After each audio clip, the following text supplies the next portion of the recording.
Pride and Prejudice, by Jane Austen. Chapter 3. Not all that Mrs. Bennet, however, with the assistance of her 5 daughters, could ask on the subject was sufficient to draw from her husband any satisfactory description of Mr. Bingley. They attacked him in various ways, with barefaced questions, ingenuous suppositions, and distant surmises, but he eluded the skill of them all, and they were at last obliged to accept the second-hand intelligence of their neighbour, Lady Lucas. Her report was highly favourable. Sir William had been delighted with him. He was quite young, wonderfully handsome, extremely agreeable, and to crown the whole, he meant to be at the next assembly with a large party. Nothing could be more delightful. To be fond of dancing was a certain step towards falling in love, and very lively hopes of Mr. Bingley's heart were entertained. "If I can but see one of my daughters happily settled at Netherfield," said Mrs. Bennet to her husband, "and all the others equally well married, I shall have nothing to wish for." In a few days Mr. Bingley returned Mr. Bennet's visit, and sat about 10 minutes with him in his library. He had entertained hopes of being admitted to a sight of the young ladies, of whose beauty he had heard much, but he saw only the father.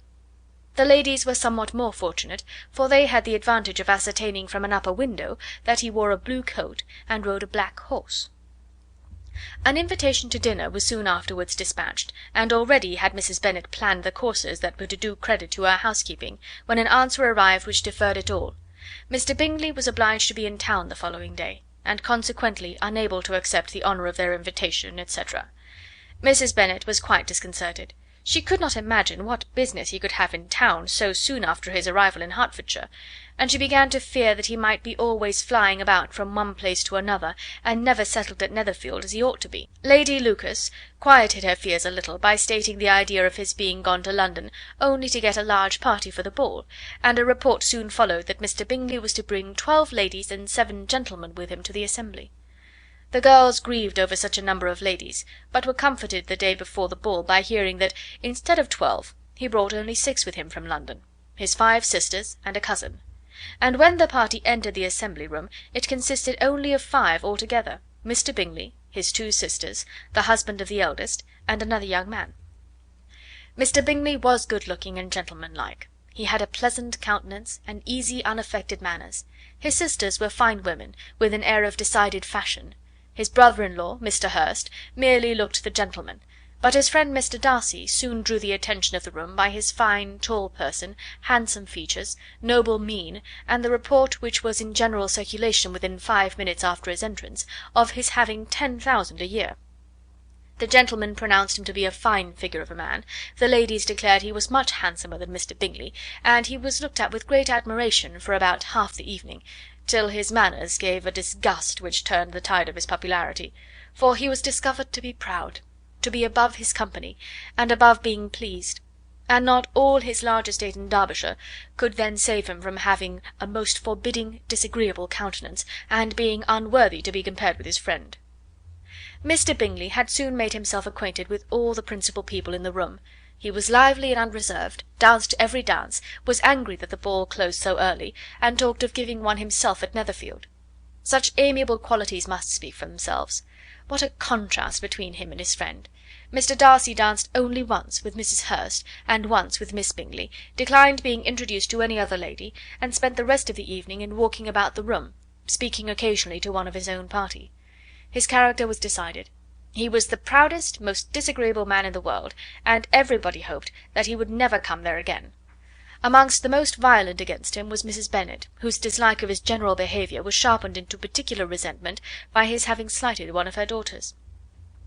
Elizabeth Bennet had been obliged, by the scarcity of gentlemen, to sit down for 2 dances, and during part of that time Mr. Darcy had been standing near enough for her to hear a conversation between him and Mr. Bingley, who came from the dance for a few minutes to press his friend to join it.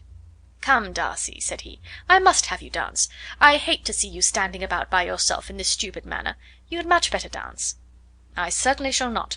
You know how I detest it, unless I am particularly acquainted with my partner. At such an assembly as this it would be insupportable. Your sisters are engaged, and there is not another woman in the room whom it would not be a punishment to me to stand up with." "I would not be so fastidious as you are," cried Mr. Bingley, "for a kingdom. Upon my honour, I never met with so many pleasant girls in my life as I have this evening, and there are several of them, you see, uncommonly pretty." "You are dancing with the only handsome girl in the room," said Mr. Darcy, looking at the eldest Miss Bennet. "Oh, she is the most beautiful creature I ever beheld. But there is one of her sisters sitting down just behind you, who is very pretty, and I dare say very agreeable. Do let me ask my partner to introduce you." "Which do you mean?" And turning round, he looked for a moment at Elizabeth, till catching her eye, he withdrew his own and coldly said, "She is tolerable, but not handsome enough to tempt me. I am in no humour at present to give consequence to young ladies who are slighted by other men. You had better return to your partner and enjoy her smiles, for you are wasting your time with me." Mr. Bingley followed his advice. Mr. Darcy walked off, and Elizabeth remained with no very cordial feelings toward him. She told the story, however, with great spirit among her friends, for she had a lively, playful disposition, which delighted in anything ridiculous. The evening altogether passed off pleasantly to the whole family. Mrs. Bennet had seen her eldest daughter much admired by the Netherfield party. Mr. Bingley had danced with her twice, and she had been distinguished by his sisters. Jane was as much gratified by this as her mother could be, though in a quieter way. Elizabeth felt Jane's pleasure. Mary had heard herself mentioned to Miss Bingley as the most accomplished girl in the neighbourhood, and Catherine and Lydia had been fortunate enough never to be without partners, which was all that they had yet learned to care for at a ball. They returned therefore in good spirits to Longbourn, the village where they lived, and of which they were the principal inhabitants. They found Mr. Bennet still up. With a book he was regardless of time, and on the present occasion he had a good deal of curiosity as to the events of an evening which had raised such splendid expectations. He had rather hoped that his wife's views on the stranger would be disappointed, but he soon found out that he had a different story to hear. "Oh, my dear Mr. Bennet," as she entered the room, "we have had a most delightful evening, a most excellent ball. I wish you had been there. Jane was so admired, nothing could be like it.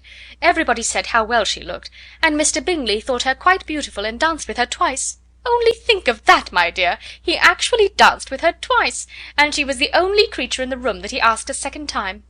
First of all he asked Miss Lucas. I was so vexed to see him stand up with her. But, however, he did not admire her at all. Indeed, nobody can, you know, and he seemed quite struck with Jane as she was going down the dance. So he inquired who she was, and got introduced, and asked her for the two next. Then the 2/3 he danced with Miss King, and the 2/4 with Maria Lucas, and the 2/5 with Jane again, and the 2/6 with Lizzie, and the Boulanger— "If he had had any compassion for me," cried her husband impatiently, "he would not have danced half so much. For God's sake say no more of his partners. Oh, that he had sprained his ankle in the first place!" "Oh, my dear, I am quite delighted with him. He is so excessively handsome, and his sisters are charming women. I never in my life saw anything more elegant than their dresses. I dare say the lace upon Mrs. Hurst's gown—" Here she was interrupted again. Mr. Bennet protested against any description of finery. She was therefore obliged to seek another branch of the subject, and related, with much bitterness of spirit and some exaggeration, the shocking rudeness of Mr. Darcy. "But I can assure you," she added, "that Lizzie does not lose much by not suiting his fancy, for he is a most disagreeable, horrid man, not at all worth pleasing. So high and so conceited that there was no enduring him. He walked here and he walked there, fancying himself so very great. Not handsome enough to dance with. I wish you had been there, my dear, to have given him one of your set downs. I quite detest the man." End of chapter 3.